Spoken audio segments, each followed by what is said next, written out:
결혼은 선택일까? 아니면 도망일까? 이지혁은 거울 속에 자신을 똑바로 마주 보았다. 턱시도의 매무새는 완벽했지만 그의 눈빛엔 미세한 균열이 번지고 있었다. 사람들이 뭐라든 난 내 길을 간다. 그는 스스로에게 그렇게 말했지만 목구멍에서 올라오는 떨림은 숨길 수 없었다. 한편 호텔 로비에서 하객들은 속삭였다. 계약 결혼이라던데? 돈과 체면 때문에 맺는 거라잖아? 수군거림은 조용한 바람처럼 흘렀지만 그 바람이 쌓여 파도가 될 걸 누구도 몰랐다. 웨딩홀 대기실 정보아는 거울 앞에서 드레스를 매만졌다. 눈가에 번진 미묘한 흔들림. 손끝이 편지를 쥐었다 놓았다 다시 쥐었다. 사랑 없는 결혼이 나를 어디로 데려갈까? 그녀의 눈빛이 흔들리며 거울을 스쳤다. 그 순간 문 밖에서 울린 사회자의 목소리가 공기를 가르며 들어왔다. 신부님 준비되셨습니까? 그 짧은 질문에 보아의 눈빛은 얼어붙었다. 그리고 그녀는 답하지 않았다. 상견례는 결혼 한 달 전 호텔 연회장에서 치러졌다. 샹들리에 차가운 빛이 흰 테이블보 위에 맺혔고 유리장 가장자리에는 얇은 물방울이 매달렸다. 정보아의 아버지는 주저없이 화제를 선점했다. 우리 집안은 체면을 중히 여깁니다. 그 선만 지킨다면 두 사람 삶에 간섭할 생각 없어요. 서로 필요한 게 있으니 결혼하는 거고 필요가 닿으면 깔끔하게 정리하면 됩니다. 말은 정중했지만 결혼 계약서의 조항처럼 건조했다. 상철의 얼굴이 굳었다. 결혼이란 게 원래부터 계약이긴 하지요. 다만 거기엔 문장으로 적히지 않는 마음도 들어있어야 합니다. 그 마음이 빠지면 결혼은 오래가지 못합니다. 고요가 굴러갔다. 정보아가 컵을 내려놓았다. 손끝에 잔잔한 힘과 망설임이 동시에 보였다. 조건은 서로를 지키기 위해 필요해요. 저희도 그 선을 알고 들어갑니다. 다정히 덧붙였다. 아이들이 각자 책임을 나눠 갖겠다는 거예요. 저희는 믿겠습니다. 그 말 끝의 떨림을 상견례 테이블에 앉은 모두가 보았다. 믿는 게 아니라 믿기로 결심한 사람의 목소리. 자리에서 일어나며 상철이 조용히 지혁에게 물었다. 너 그 집 대문 안에서 내 얼굴로 살 수 있겠냐? 지혁은 짧게 숨을 삼켰다. 몇 번은 흔들리겠죠. 그래도 제가 선택합니다. 자신이 택한 어른의 문장. 허나 문장의 뒷면에 적힌 미세한 주석까지 그는 다 읽지 못했다. 청첩장 디자인은 단정했다. 두 사람의 이름을 금박으로 눌러 담았고 날짜와 시간, 장소는 과감히 비워두었다가 상견례가 끝난 그날 밤 확정했다. 인쇄소에 파일이 올라가자 모니터 속 글자들이 현실로 바뀌는 소리가 귓속에서 들린 듯했다. 지혁은 가장 먼저 박성재의 이름과 주소를 적었다. 봉투를 덮으며 혼잣말을 했다. 내가 너한테 제일 먼저 보내는 게 맞다. 성재는 봉투를 뜯어 금박 위에 지문을 남겼다. 축하해. 두 글자를 뱉는데 입천장이 말랐다. 네가 원하는 거 맞아? 전화기 너머 지혁의 숨이 아주 잠깐 흔들렸다. 맞아질 거야. 그 미래형의 문장이 성재의 귓속에서 둔탁하게 울렸다. 그는 말없이 전화기를 내려놓았다.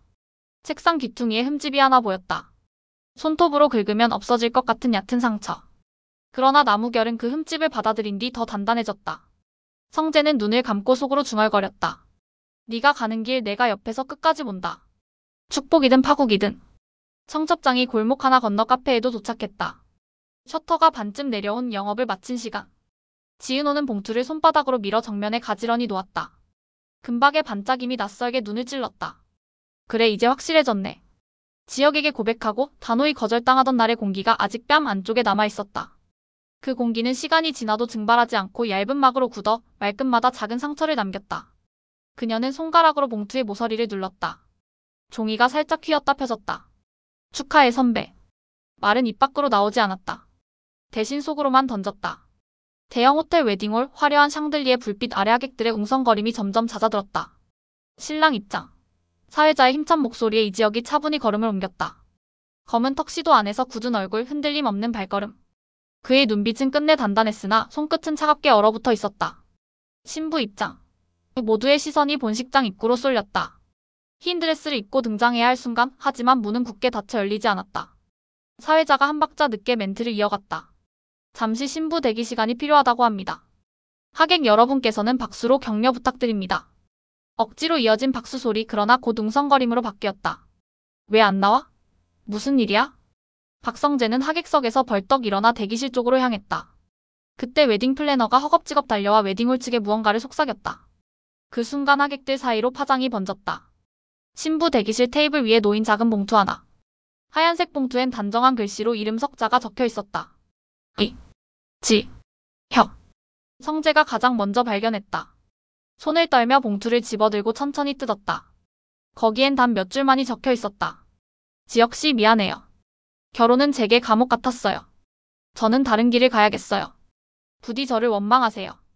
그게 덜 미안할 것 같으니까. 짧은 문장이었지만 칼보다 날카롭게 가슴을 찔렀다. 성재는 말없이 봉투를 접어 주머니에 넣었다. 지혁의 눈빛이 그 순간을 놓치지 않았다. 사회자가 마이크를 잡고 진땀을 흘렸다. 신부 측에서 급히 사정이 생겨 예식을 잠시 연기하도록 하겠습니다. 순간 웨딩홀 안공기는 얼음장처럼 식었다. 이상철은 굳은 얼굴로 자리에서 일어나 주변 하객들에게 고개를 숙였다. 송구합니다.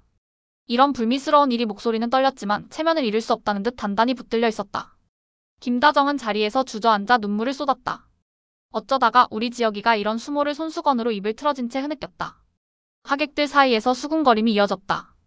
버림받은 거야? 신부 도망간 거 아냐? 수많은 눈이 지혁을 향해 꽂혔다. 지혁은 한동안 아무 말도 하지 않았다. 사회자의 말도 가족의 위로도 들리지 않았다.